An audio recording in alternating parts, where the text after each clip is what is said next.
ആധുനികതയുടെ കടന്നുകയറ്റത്തിൽ ആശംസാ കാർഡുകളും വ്യത്യസ്തതയിലേക്ക് മറഞ്ഞെങ്കിലും അക്ഷരങ്ങളിലൂടെ സ്നേഹവും സൗഹൃദവും നിലനിർത്തണമെന്ന സന്ദേശം പകർന്നു നൽകി 500-ലധികം ക്രിസ്തുമസ് ന്യൂ ഇയർ കാർഡുകളാണ് ഒരുപറ്റം വിദ്യാർത്ഥികൾ സ്വന്തമായി തയ്യാറാക്കി അയച്ചത്.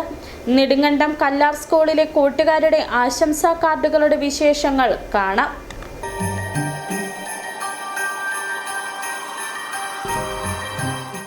പ്രിയപ്പെട്ട മണിക്കുട്ടി, നിനക്ക് സുഖമാണോ?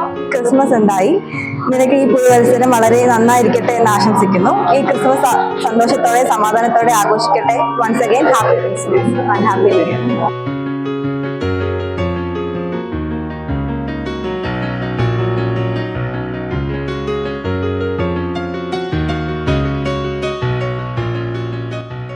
ഒരു കാലത്ത് ഇന്ത്യയിലെ ജനങ്ങളുടെ മനസ്സുകൾ തമ്മിൽ ബന്ധിപ്പിക്കുന്ന ഏറ്റവും പ്രധാനപ്പെട്ട മാധ്യമമായിരുന്നു പോസ്റ്റൽ ഡിപ്പാർട്ട്മെന്റ്.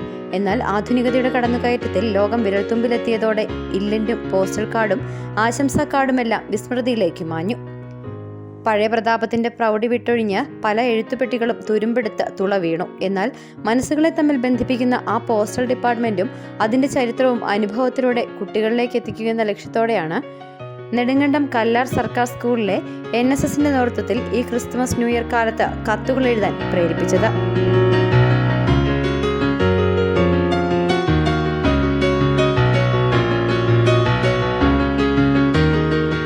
വെറുതെ എഴുതി അടുത്തിരിക്കുന്ന സുഹൃത്തിന് നൽകുകയല്ല, ഓരോ കൂട്ടുകാരും അവരുടെ പ്രിയപ്പെട്ടവരുടെ വിലാസത്തിലേക്കാണ് സ്നേഹത്തിന്റെ ആശംസകൾ എഴുത്തുപെട്ടികളിലൂടെ അയച്ചത്.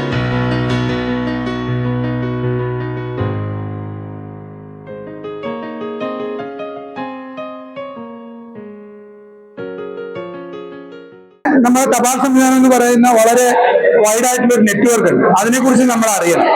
അവിടുത്തെ സ്റ്റാമ്പുകൾ, അവിടെ നടക്കുന്ന മറ്റ് തപാൽ ഉൾപ്പെടെയുള്ള വിനിമയങ്ങൾ, ഇങ്ങനെയും ഡിജിറ്റലായി വെച്ചിരിക്കുന്ന ഒരു സംഗതി സത്യം പറഞ്ഞാൽ ഒരു സീസൺ കഴിയുമ്പോൾ നമ്മുടെ ഫോണിൽ നിന്ന് മാഞ്ഞു പോകും.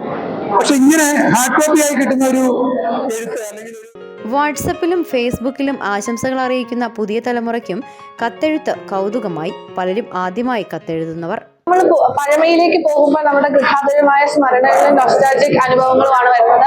ഇപ്പൊ ഓൺലൈനിലും ഇൻസ്റ്റാഗ്രാമിലും മാത്രം പരിചയപ്പെടുന്ന കൂട്ടുകാരികൾക്ക് കുറച്ചും കൂടി ഇതായിട്ട് കഴിച്ചെടുക്കാനും പേരും വിലാസം അറിയാമെങ്കിൽ ആർക്ക് വേണമെങ്കിലും അയക്കാവുന്ന ഒന്നാണല്ലോ പോസ്റ്റ് കാർഡ് എന്ന് പറയുന്നത്. അപ്പോൾ വളരെ മനോഹരമായ അനുഭവമായിട്ടാണ് എനിക്ക് തോന്നുന്നത്. ഒരു കാലത്ത് കത്തുകൾക്ക് വേണ്ടി എഴുത്തുപെട്ടി തുറക്കുന്നതും കാത്തു നിന്നിരുന്ന പഴയ തലമുറയുടെ അനുഭവം സ്വന്തം ജീവിതത്തിൽ ആദ്യമായി നേരിട്ടറിഞ്ഞതിന്റെ സന്തോഷവും കുട്ടികൾക്കുണ്ട്. അവരും കാത്തിരിക്കുകയാണ് പ്രിയപ്പെട്ടവരുടെ സ്നേഹാക്ഷരങ്ങൾ നിറഞ്ഞ ആശംസാ കാർഡുകൾക്കായി. City vision, Nedumkandam.